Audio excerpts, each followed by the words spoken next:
আসসালামু আলাইকুম। উপস্থিত মঞ্চে আছেন বিশিষ্ট অতিথিবর্গ, বিশেষ করে সুদূর কেরালা থেকে এসেছেন মনসুর হুদাবি সাহেব, আনাস হুদাবি সাহেব, তাদের প্রতি আন্তরিকভাবে কৃতজ্ঞ এই ভগবানপুর গ্রামবাসী হিসাবে এবং গ্রামবাসীর পক্ষ থেকে আন্তরিকভাবে কৃতজ্ঞতা জানাই। যদিও তার কাছে ক্ষমা প্রার্থী, কেননা তার ভাষা আর আমার ভাষা এক নয়। তিনি মালয়ালি ভাষাভাষী, তার মাতৃভাষা মালয়ালম, ফলে উনি আমাদের ভাষা বোঝেন না। তবে ইংলিশে কমফোর্ট, কিন্তু আমি ইংলিশে I could not say in English, so sorry to say. আমি তার সঙ্গে সঙ্গে বলবো, তারপরে ওনার পাশে कृतज्ञता জানাচ্ছি। शुक्रिया गुजार हो उसके पास कि हम लोग के यहाँ आए हैं, तशरीफ लाए हैं। ये एकदम कलकत्ता के बगल में होने की वजह से भी एकदम अंधेरे में पड़े हुए हैं, इसलिए ये वो खुद देखे और इसका कैसे हालात बदल सके वो कोशिश करे, हम लोग उसको अर्ज रखता हो। আমি সেই সঙ্গে সঙ্গে বলবো, আমাদের ভগবানপুর গ্রামবাসী যারা আছেন তাদের কাছে আমি আন্তরিকভাবে শুকরিয়া জ্ঞাপন করি। আজকে খুব ভালো লাগছে আমাদেরই গ্রামে, যদিও আমি এই গ্রামেরই ছেলে, কিন্তু এই পাড়াতে আমার আসার সুযোগ হয় না। আমি আমার নিজস্ব কর্মব্যস্ততা নিয়ে থাকি, যার ফলে আমার পাশের পাড়াতে কি হচ্ছে না হচ্ছে কখনো দেখার সেভাবে সুযোগ হয় না। আজকে আমি প্রথম এখানে কোনো একটা অনুষ্ঠানে এসে, এই মসজিদে আমি এসেছি কয়েকবার নামাজ পড়তে আসি প্রয়োজনে, বা যখন এখানে কাছাকাছি থাকি।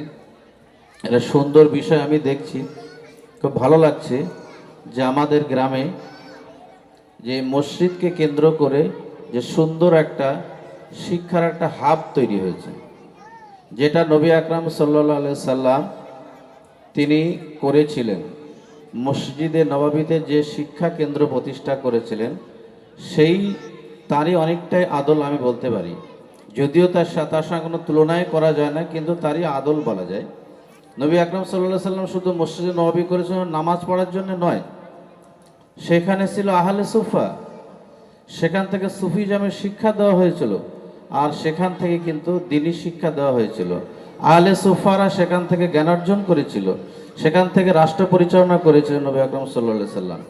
অর্থাৎ আমরা এটাকে ভাবতে হবে, শুধু মসজিদ কিন্তু আমাদের জন্য সেই ইবাদতের জন্য নামাজ পড়ার জায়গা নয়, মসজিদকে আমাদের কমিউনিটি সেন্টার করে তুলতে হবে। সেই ভাবনা অনেকটা মনে হচ্ছে ভগবানপুরেই আমাদের প্রতিবেশী পাড়া, তারা একটা অনেকটা সেই চিন্তাভাবনা নিয়ে অনেকটা কাজে এগিয়ে যাচ্ছে।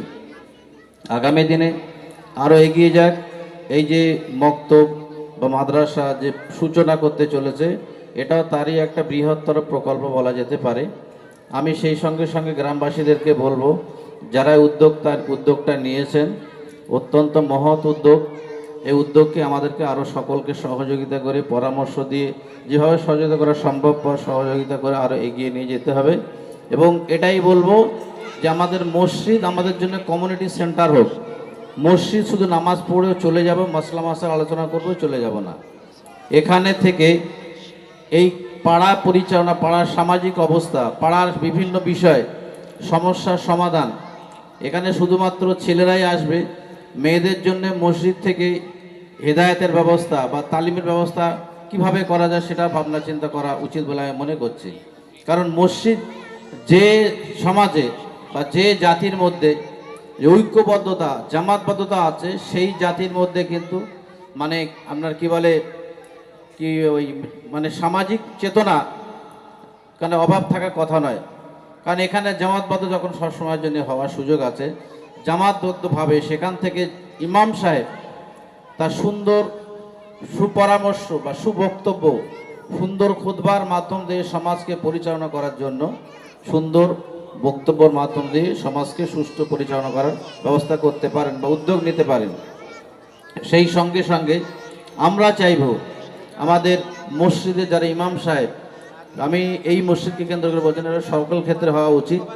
ইমাম সাহেবরা আমাদের প্রকৃত নেতা হয়ে উঠুক বা তাদেরকে সেই জায়গাতে দেওয়ার আমরা চেষ্টা থাক।